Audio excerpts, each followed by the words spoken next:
पूछता है कि पिछले 10 सालों में इंसानों को गेट्स और मैजिक बीस्ट्स के बारे में कितना पता चला है, और ये सब तो कुछ भी नहीं है। असली तबाही तो अब आने वाली है और मेरा काम उसी तबाही को रोकने का है। डोंगसू को ये भी पता चलता है कि इस आदमी की एक वाइफ और 2 बच्चे भी हैं और इसके बेटे का नाम था सांग जिन वू। जी हाँ दोस्तों, ये आदमी कोई और नहीं बल्कि जिनवू का फादर है जो 10 साल पहले लापता हो गया था। डोंगसू अब ये जानकर इलवान से कहता है कि तुम्हारा बेटा तो मर चुका है। जो सुन इलवान गुस्सा हो जाता है और फिर इस बिल्डिंग में एक बड़ा सा धमाका होता है जिससे पूरी बिल्डिंग ही गिर जाती है और हम देखते हैं कि इलवान ने डोंगसू की बुरी तरह से धुलाई कर दी थी। डोंगसू एस रैंक का हंटर होके भी इतनी बुरी तरह से पिट गया था, तो सोचो कि इलवान कितना ज्यादा स्ट्रॉन्ग होगा। इधर जिनवू 75वें फ्लोर तक आ गया था, लेकिन उसका खाना खत्म हो गया था तो उसे वापस घर जाना होगा। अब सिर्फ 25 फ्लोर ही बचे थे। इतने डीमंस को हराने की वजह से जिनवू का काफी लेवल अप हो गया था और उसे कई सारे मैजिक आइटम भी मिलते हैं और एक रैंडम लूट बॉक्स में से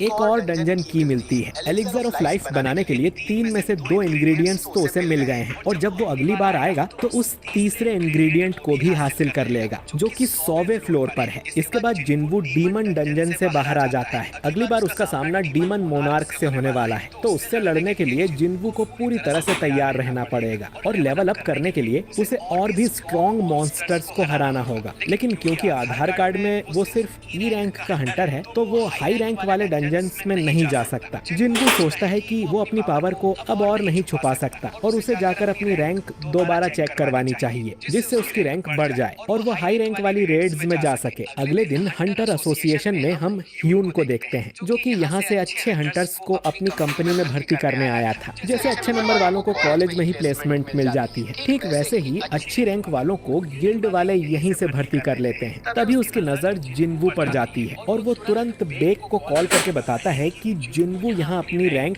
रीचेक करवाने आया है। जिनवू अब एक कमरे में जाता है और अपनी मैजिक पावर मेजर करने के लिए एक मशीन पर हाथ रखता है, लेकिन वो मशीन बार बार एरर दिखा रही थी। अब एक सीनियर आके मशीन देखता है और बताता है कि जिनवू की पावर इतनी ज्यादा है कि ये मशीन उसे मेजर ही नहीं कर पा रही है। इसका तो एक ही मतलब है कि जिनवू एक एस रैंक है। उनके देश में अब तक सिर्फ 9 ही एस रैंक हंटर्स थे और जिनवू अब 10वां एस रैंक बन चुका है। लॉबी में सब लोग ये जानकर हैरान हो जाते हैं कि जिनवू की पावर मशीन नाप ही नहीं पाई और वो सीनियर जिनवू से कहता है कि हमारी मशीन आपको मेजर ही नहीं कर पाई है, आप 3 दिन बाद फिर से आना, आपका एस रैंक वाला आधार कार्ड अपडेट कर दिया जाएगा। तभी हंटर्स गिल्ड का हेड चोई यहाँ आ जाता है जो फायर मैजिक का मास्टर है और एक एस रैंक हंटर है। ये जिनवू का ऑरा देखते ही समझ जाता है कि वो कितना स्ट्रॉन्ग है। वो जिनवू को नमस्ते बोलता है और पूछता है कि उसने कौन सी गिल्ड में जाने का फैसला किया है, क्या हम बैठकर बात कर सकते हैं। लेकिन जिनवू ये बोलकर यहाँ से निकल जाता है कि छुट्टा नहीं है भाई, आगे बढ़ो। जो देख चोई को यकीन नहीं होता क्योंकि इस दुनिया में एस रैंक हंटर्स सेलिब्रिटी से कम नहीं होते और जिनवू ने तो चोई को पूछा भी नहीं। तभी बेक भी